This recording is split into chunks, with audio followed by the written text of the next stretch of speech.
Começo minha participação aqui hoje cumprimentando o Carlos, a Gisele, a Cris, todos vocês,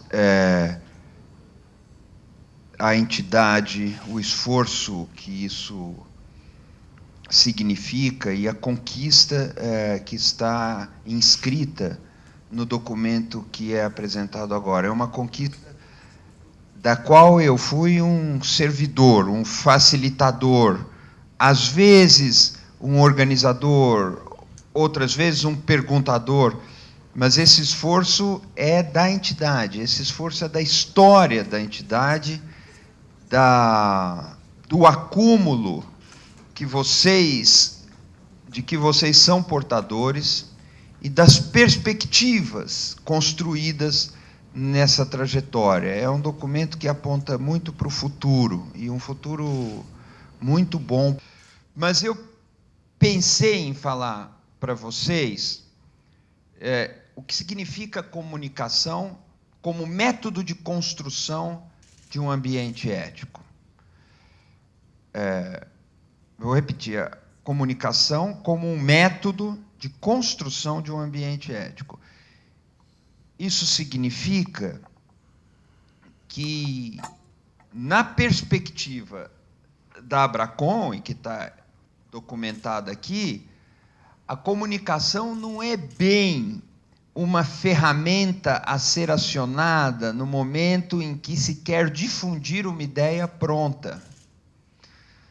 Ela é uma modalidade de interação movida por princípios éticos, que ajuda, e talvez seja a principal fonte geradora das ideias bem formatadas, compreendidas pelos envolvidos, ideias capazes de transformar e pavimentar novos caminhos.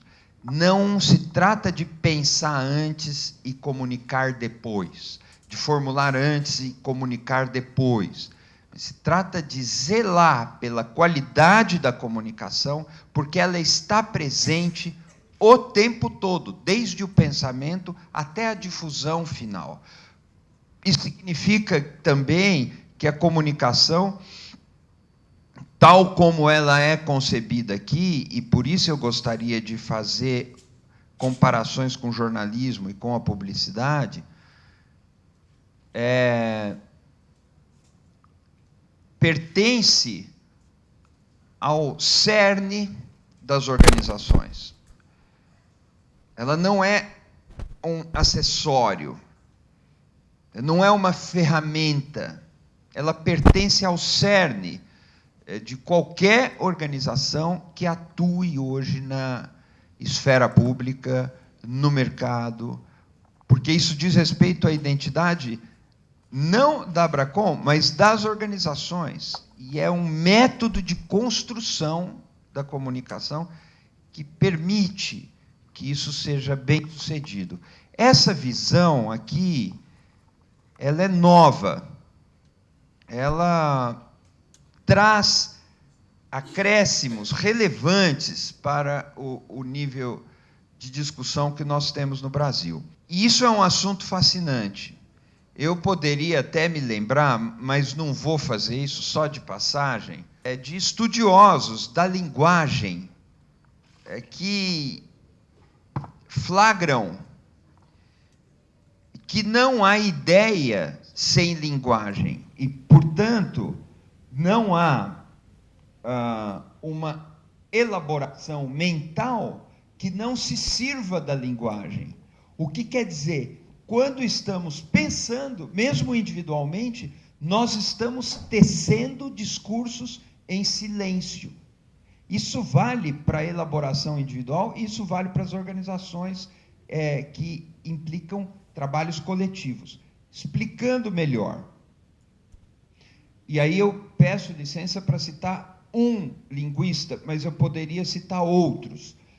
Eu gosto da formulação do Bakhtin. Quando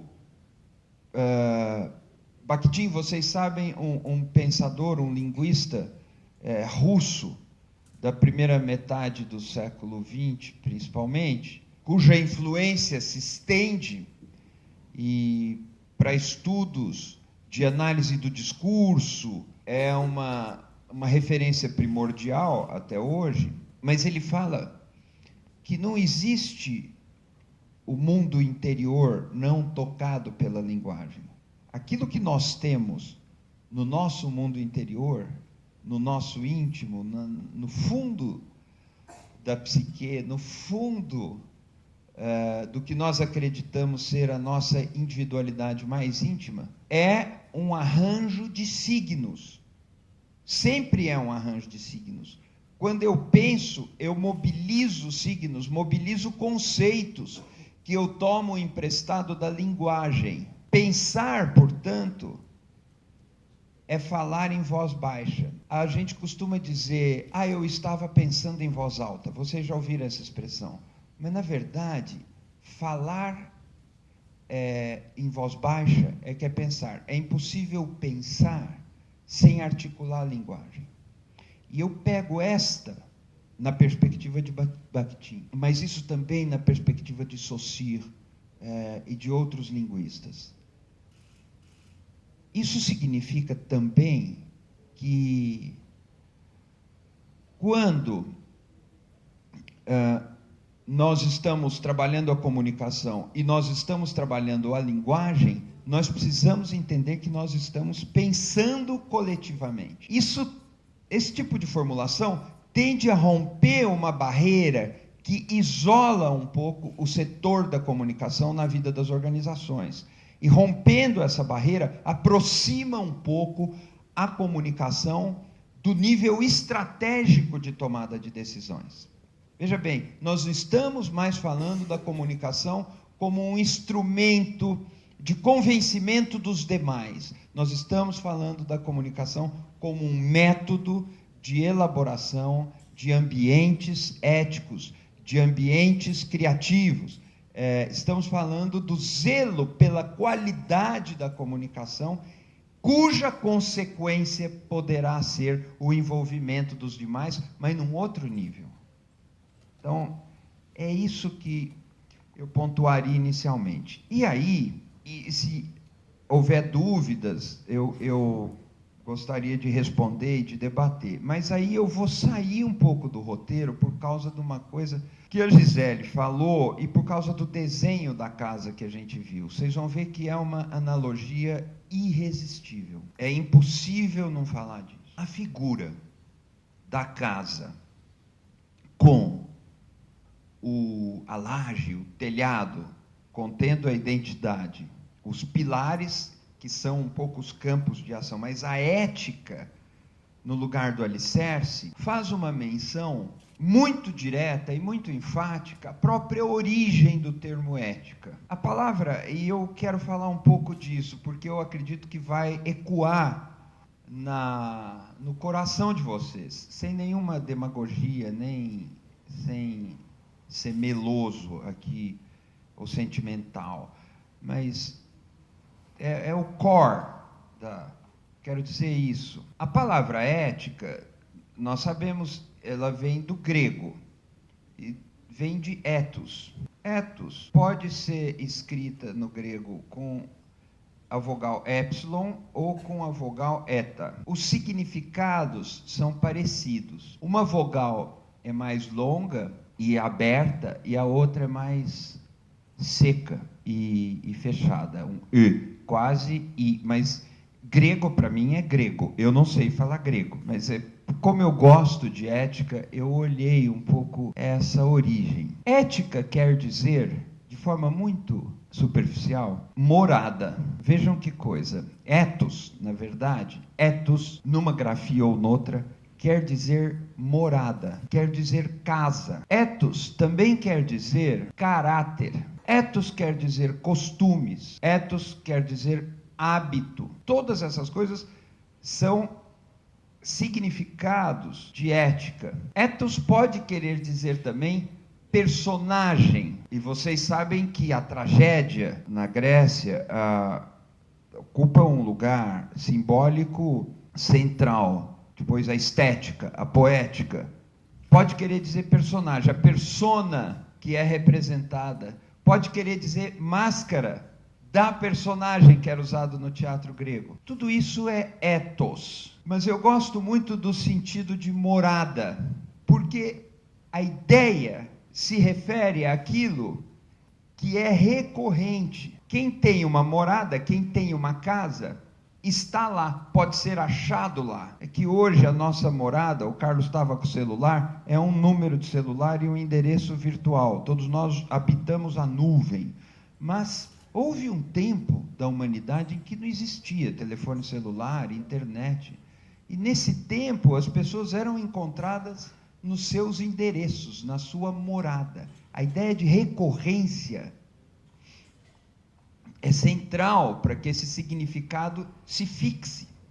Vejam que caráter também é um atributo recorrente. O indivíduo tem um caráter.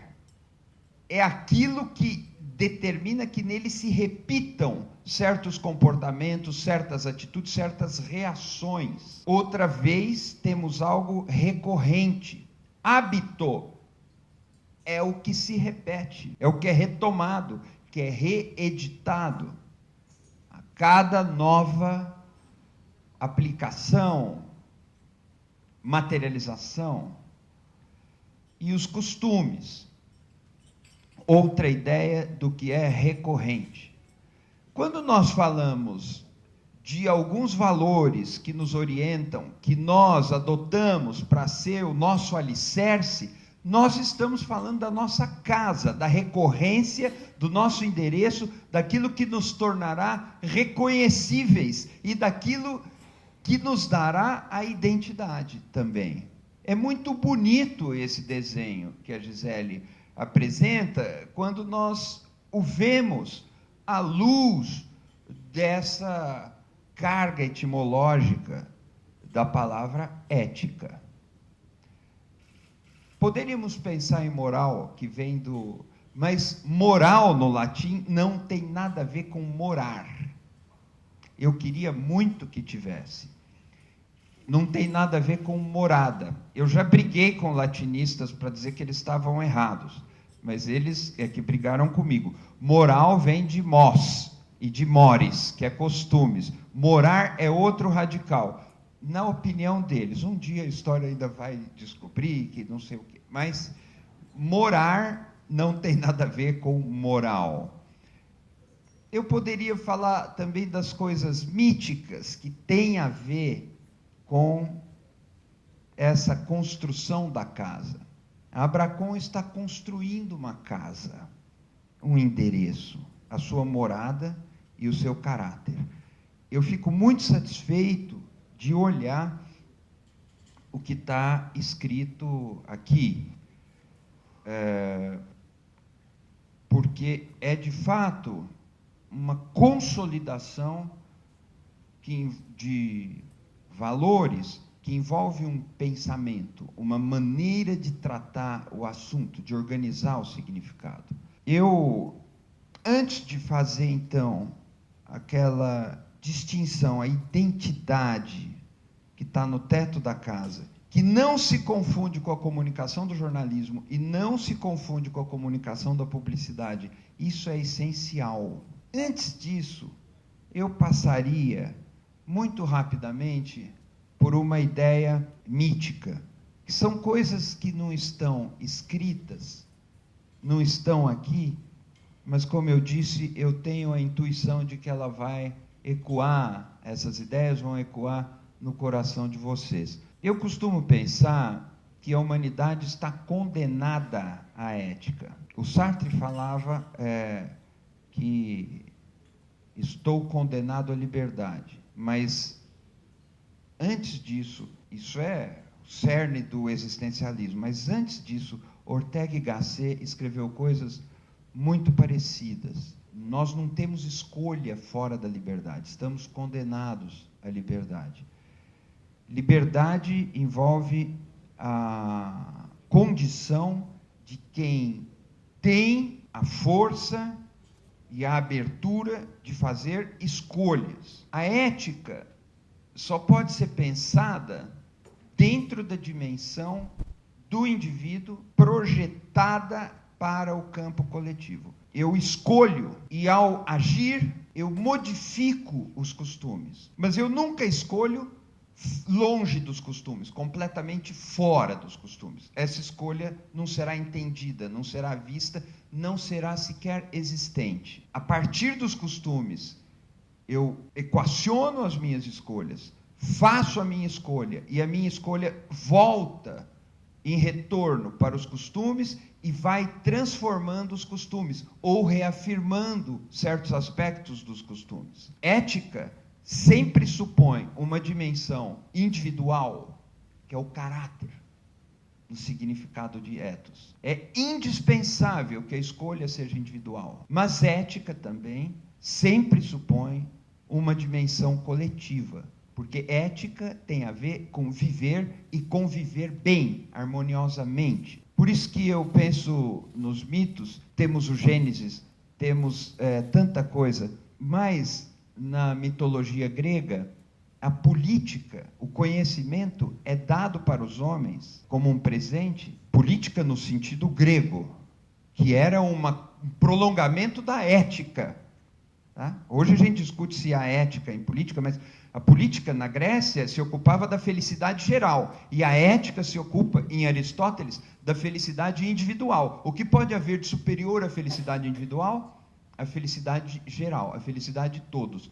Quem se ocupa da felicidade geral, a felicidade de todos? A política. É dessa política que nós estamos falando quando falamos da política na mitologia grega. Ela ensina os homens a quem foi dado o fogo de presente, o conhecimento, por Prometeu, a viver em harmonia. Harmonia não significa proibir os conflitos, harmonizar o tratamento dos conflitos. Isso tem tudo a ver com essa modalidade de comunicação, com essa concepção, esse entendimento de comunicação. E aí eu vou fazer essa distinção técnica. É claro que todos os que trabalham na comunicação supõem um bom padrão de entendimento, de interlocução, de construção de sentidos. Mas o jornalismo trabalha a comunicação para furar a membrana do poder. Só há jornalismo quando uma lâmina corta a pele do poder.